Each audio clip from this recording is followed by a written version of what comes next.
가족 회의인 줄 알고 갔는데 제 인생을 끝내는 계약서가 기다리고 있었습니다. 그날 제 이름이 적힌 서류 첫 장을 보는 순간 저는 잠깐 숨 쉬는 법을 잊었습니다. 성년후견 개시 동의서. 그 아래에는 제 이름, 주민등록번호, 주소, 그리고 후견인 후보자로 제 큰아들 이름이 적혀 있었습니다. 저는 그 자리에서 한참 동안 아무 말도 못했습니다. 가족 회의라고 해서 갔어요. 아들 내외가 어머니 앞으로 어떻게 모실지 가족끼리 진지하게 상의 좀 하자고 했거든요. 남편이 죽고 난 뒤 저는 혼자 살았습니다. 처음엔 괜찮았어요. 오히려 혼자 있는 시간이 편하기도 했죠. 35년 동안 남편 뒷바라지, 시부모 병수발, 자식 둘 대학 보내고 장가시집 보내는 일까지 쉼 없이 살았으니까요. 사람들은 제가 복이 많다고 했습니다.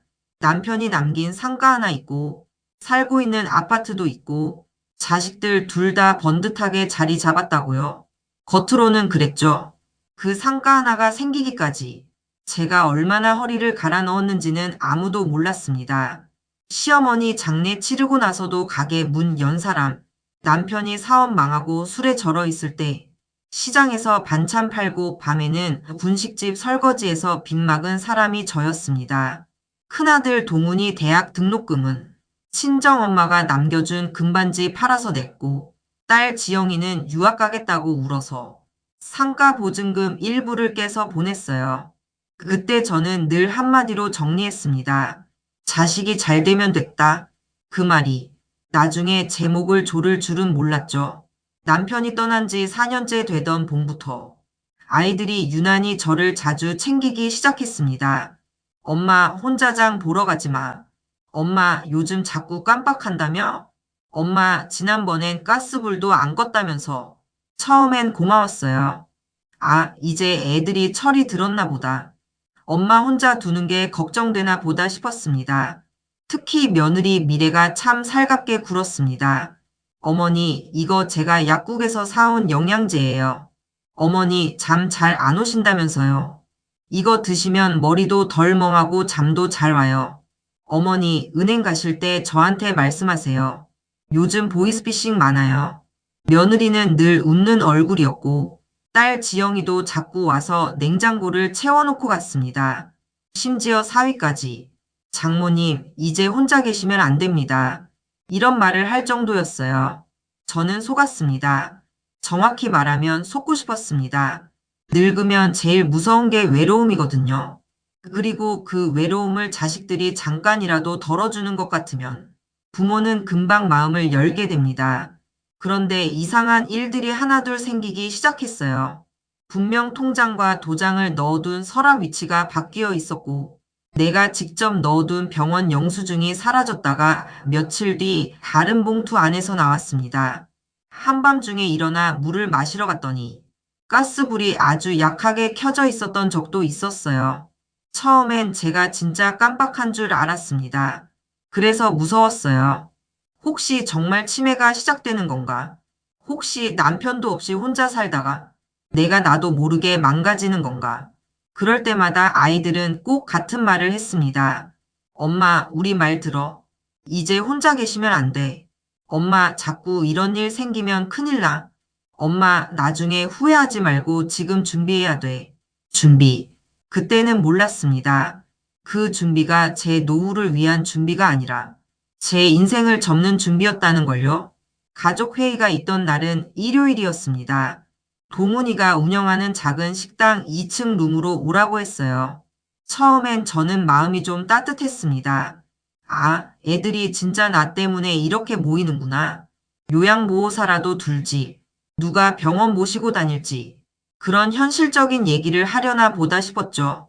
그래서 저는 아침부터 괜히 머리도 다듬고 좋은 니트 조끼까지 꺼내 입었습니다. 지영이 좋아하는 약과도 사들고 갔어요. 그런데 식당 2층 문을 열자마자 뭔가 이상했습니다. 식탁 위엔 물컵도 과일도 간식도 없었고 대신 흰 서류 봉투가 여러 개 놓여 있었어요. 그리고 가족 말고 한 사람이 더 앉아 있었습니다. 검은 정장 입은 남자. 처음 보는 얼굴이었죠. 동훈이가 소개했습니다. 엄마, 이분은 법무사님이야. 그냥 절차 때문에 모신 거야. 그 말을 듣는 순간 제 목 뒤가 서늘해졌습니다. 절차? 무슨 절차? 딸 지영이는 애매한 얼굴로 고개를 숙이고 있었고 사위는 휴대폰만 만지작거렸습니다. 며느리 미래는 차분한 목소리로 말했어요. 어머니 놀라실 필요 없어요. 다 어머니 위해서 준비한 거예요. 그리고 제 앞에 봉투 하나를 밀어놓았습니다.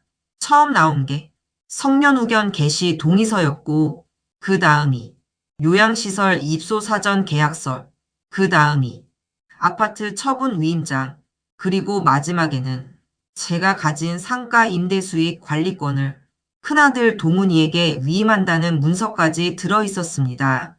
말 그대로였습니다. 그건 가족회의가 아니라 제 인생을 제 손으로 넘기게 만드는 자리였어요. 이게 뭐니? 제가 겨우 그렇게 묻자 동훈이가 답했습니다.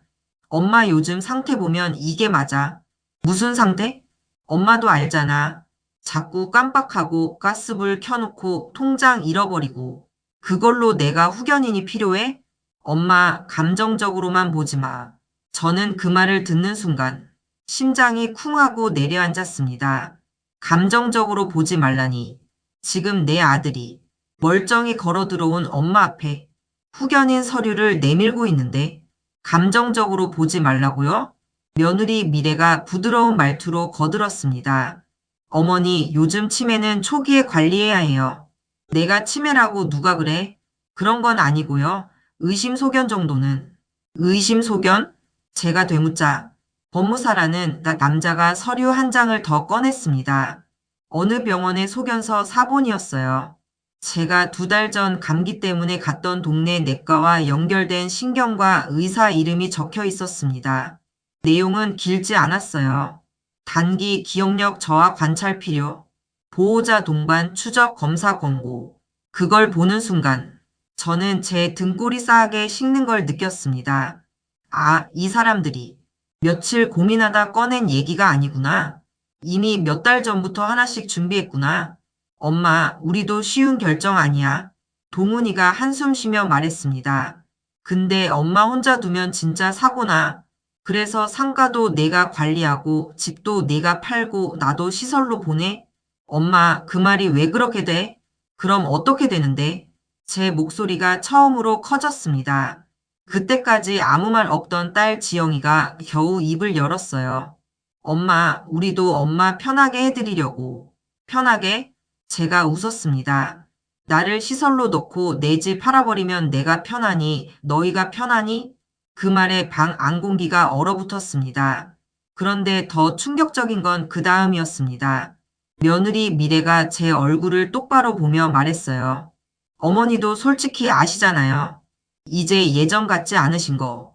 그 말이 제 뺨을 때리는 것보다 더 아팠습니다. 예전 같지 않다. 맞아요. 예전 같지 않죠. 계단 오를 때 무릎 아프고 작은 글씨 보려면 돋보기부터 찾고 밤 되면 괜히 남편 생각나서 잠도 잘 안 옵니다. 그런데 그게 내 인생을 끝내도 된다는 허락은 아니잖아요. 저는 차갑게 물었습니다. 이 회의 언제부터 준비했니? 아무도 바로 대답하지 않았습니다.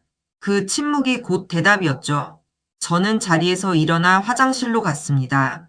솔직히 도망치고 싶었어요. 그 자리에서 소리 지르고 서류 다 찢어버리고 싶었지만 그러면 정말 저들이 원하는 대로 정신 못 차리는 늙은 여자처럼 보일 것 같았습니다. 화장실 문을 닫고 겨우 숨을 골랐는데 복도 쪽에서 목소리가 들렸습니다. 동훈이와 미래였습니다. 서명만 받으면 끝나는 거지? 응, 일단 시설 계약 먼저 넣고 집은 금매로 돌리면 돼. 상가는? 그건 담보 잡히면 대출 나와. 오빠 사업 자금 막는데도 그게 제일 빨라. 저는 그 말에 손이 떨렸습니다. 사업 자금. 그러니까 이건 정말 제 안전 때문이 아니었습니다. 큰아들이 망해가는 사업을 살리려고 제 집과 상가를 담보 삼으려는 거였어요.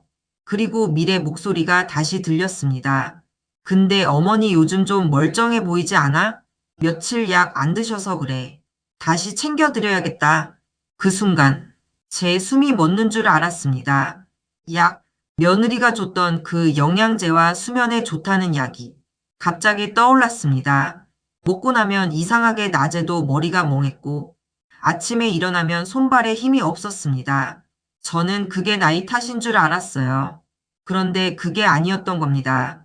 저는 복도 벽에 기대 선 채 한동안 움직이지 못했습니다. 이 아이들이 나를 치매 환자처럼 보이게 만들려고 약까지 먹여왔다는 걸 깨닫는데 몇 초가 걸렸는지 모르겠습니다. 그날 저는 화장실에서 바로 나가지 않았습니다. 대신 휴대폰 녹음 버튼을 눌렀고 가방 안에 넣은 채 천천히 다시 자리로 돌아왔어요. 그리고 아주 조용한 목소리로 말했습니다. 내가 이거 다 지금 당장 사인해야 하니? 동훈이 눈빛이 잠깐 반짝였습니다. 저는 그걸 똑똑히 봤어요. 아, 이 자식은 지금 내가 무너질까봐 걱정하는 게 아니라 사인 받을 수 있을까 기대하고 있구나. 엄마, 오늘 정리하는 게 제일 좋아. 왜? 변호 아니, 법무사님도 시간 내서 오셨고, 내가 생각할 시간은 없고? 엄마, 이건 생각한다고 달라질 문제가 아니야. 그 말이 끝나자마자 저는 가방에서 다른 봉투 하나를 꺼냈습니다. 그걸 보는 순간 지영이 얼굴이 확 변했어요. 그 봉투는 사실 며칠 전부터 제가 준비해둔 거였습니다. 왜냐하면 저는 이미 이상하다고 느끼고 있었거든요.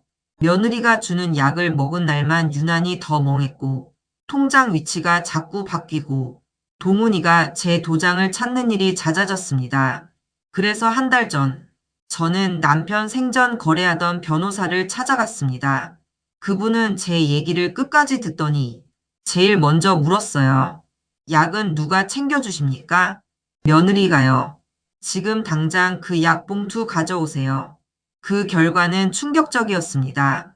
영양제인 줄 알았던 것 중 두 알은 노인에게 졸림과 인지 저하를 강하게 일으킬 수 있는 성분이었습니다. 정식 처방도 없이 섞여 있었고요. 변호사는 그 자리에서 저를 큰 병원으로 보냈습니다. 인지 검사 결과는 정상이었어요.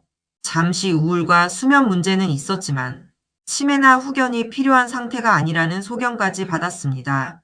그리고 저는 그때부터 모든 걸 준비했습니다. 약은 먹는 척하고 버렸고, 도장은 새로 만들었고, 통장은 비밀번호를 바꿨고, 상가관리권은 이미 전문 신탁회사 쪽으로 넘겨놨습니다.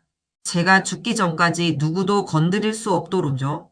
무엇보다 제가 가진 아파트와 상가의 최종 상속은 손주 둘의 교육신탁과 공익재단 기부로 이미 공증을 마쳤습니다.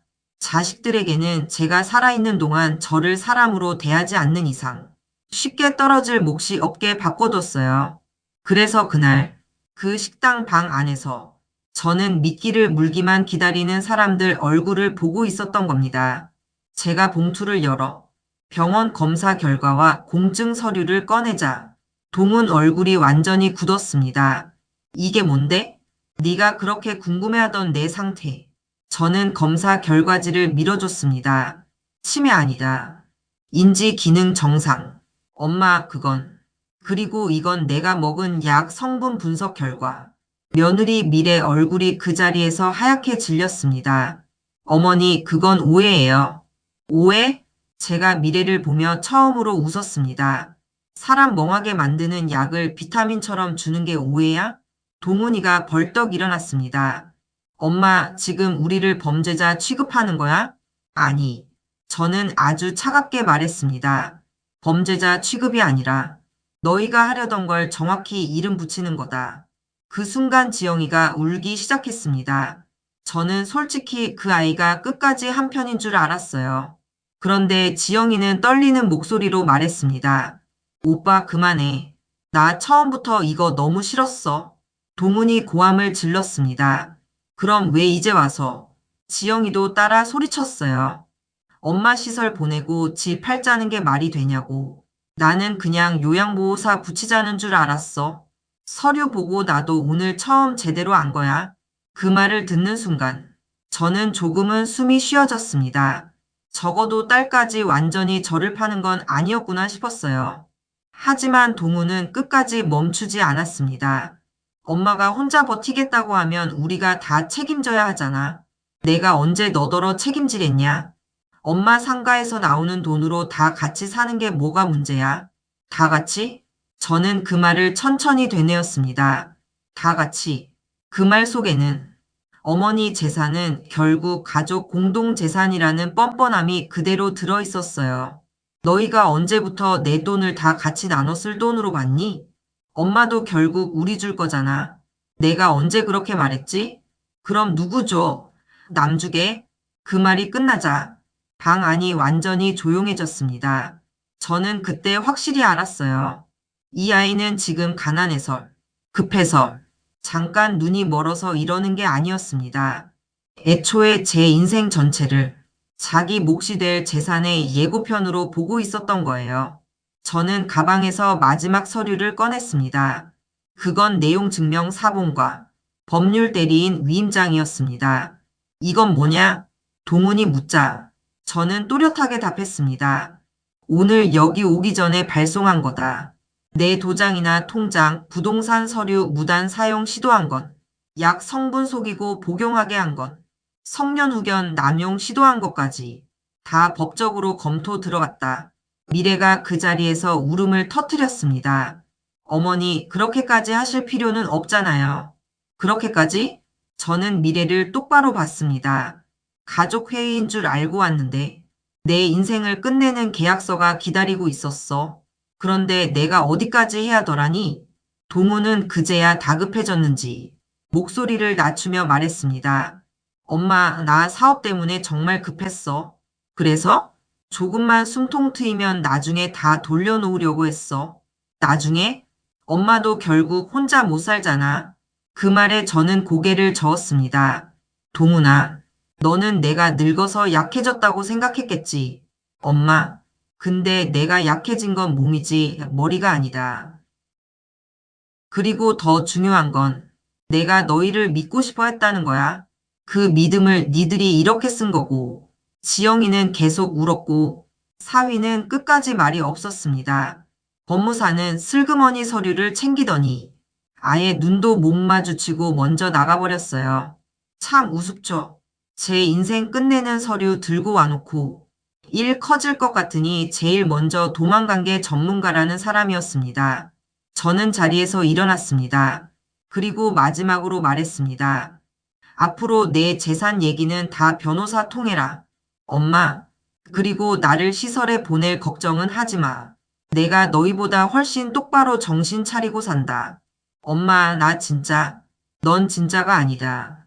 네가 진짜였다면 서류부터 들고 나오진 않았겠지. 그날 집으로 돌아오는 길에 이상하게 눈물이 안 났습니다. 배신당한 사람은 원래 바로 안 울어요. 너무 큰 충격은 눈물보다 먼저 속을 텅 비게 만듭니다. 집에 와서 현관문을 닫고 한참을 서 있었어요. 그리고 남편 사진을 봤습니다. 살아있을 때 남편이 딱 한 번 이런 말을 한 적이 있어요. 애들이 아무리 급해도 도장 찍는 건 제일 늦게 해라. 그땐 그 말이 왜 그렇게까지 들렸는지 몰랐습니다. 이제야 알겠더군요. 남편도 어렴풋이 봤던 겁니다. 자식이 부모를 사랑하는 것과 부모의 재산을 계산하는 건 전혀 다른 일이라는 걸요. 그 후로 동우는 2번 찾아왔습니다.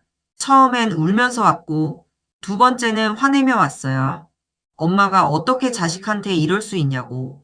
저는 그 말을 듣고 문 밖에서 대답했습니다. 네가 먼저 엄마한테 어떻게 그럴 수 있었는지부터 생각해. 지영이는 며칠 뒤 따로 찾아와 무릎 꿇고 울었습니다. 저는 그 아이를 완전히 끊진 않았어요. 잘못한 만큼 책임지게 하고 다만 다시는 제 서랍과 통장과 인감 근처엔 못 오게 했습니다. 며느리 미래는 한 번도 직접 오지 않았습니다. 대신 아는 사람 통해 오해였다는 말만 흘러들어왔어요. 하지만 오해로는 사람을 시설 계약서 앞에 앉히지 못합니다.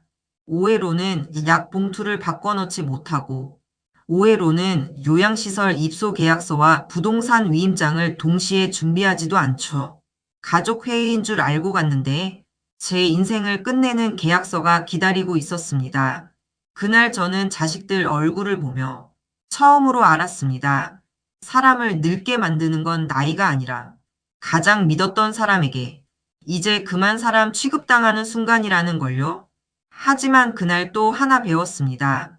늙었다고 해서 끝까지 당하고만 있어야 하는 건 아니라는 것. 외롭다고 해서 아무 서류에나 도장을 찍으면 안 된다는 것. 그리고 가족이라는 말이 사람을 지켜주는 이름이 아니라 때로는 가장 쉽게 방심하게 만드는 이름이라는 걸요. 저는 아직도 혼자 삽니다. 하지만 적어도 이제는 제 약을 누가 챙겨주는지 의심하지 않아도 되고 내 도장이 어디 있는지 몰라 불안해하지도 않습니다. 무엇보다 누가 가족 회의를 하자고 불러도 먼저 묻습니다. 회의야, 계약이야? 그 말을 하고 나면 사람들이 웃기도 하지만 저는 웃지 않습니다. 한 번 사람을 끝장내는 서류를 본 사람은 두 번 다시 종이를 가볍게 넘기지 않거든요. 가족 회의인 줄 알고 갔는데 제 인생을 끝내는 계약서가 기다리고 있었습니다. 하지만 끝난 건 제 인생이 아니라 자식이면 다 용서할 거라는 그들의 착각이었습니다.